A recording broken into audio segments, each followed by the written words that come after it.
Water to millions of Taiwan homes and businesses has been limited as parts of the territory experience the worst drought in 30 years.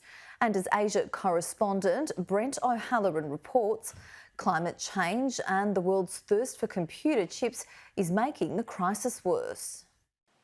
One of Taiwan's most populous cities is going dry. We don't have enough water to support our dry season water demand in southern Taiwan. Kaohsiung, like much of the south, is experiencing its lowest rainfall in 3 decades. Last year it was less than 40% of the annual average. And this is the result. Reservoirs which around 6 million people rely on are dangerously low.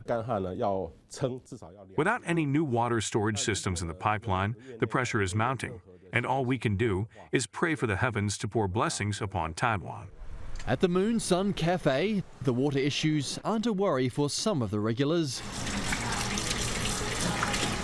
And news of the off-peak water restrictions is only starting to trickle out. I think the government actually haven't done much about the news and everything, because since I actually don't watch the news too often, so I actually didn't get that much information. It's not the first time Kaohsiung, a city the size of Brisbane, has had to endure significant water restrictions. But there are concerns those restrictions will be more severe in the future. Recent trends suggest droughts here are becoming more frequent and dire. Northern Taiwan experienced record dry 2 years ago, and experts say climate change is making monsoon rain, which feeds Taiwan's reservoirs, less reliable.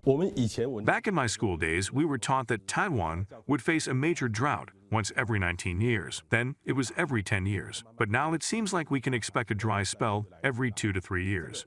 That would probably be a serious issue in the future, since if we don't start changing it sooner, then probably in the future we would have to face these issues, and it's going to be super serious. Taiwan's computer chip industry is swallowing up more of the water supply. The manufacturing process is water intensive, and businesses, including world leader TSMC, are expanding. It must take up its social and environmental responsibility to ease its water consumption.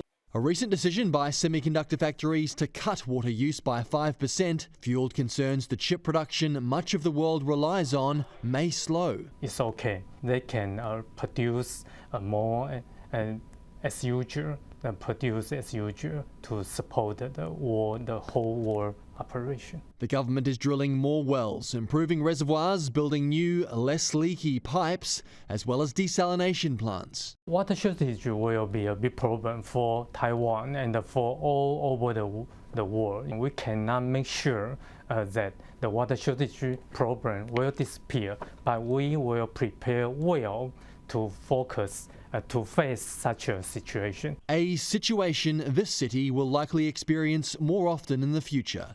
For now, rain and relief is at least a month away. Brent O'Halloran, Sky News in Kaohsiung, Taiwan.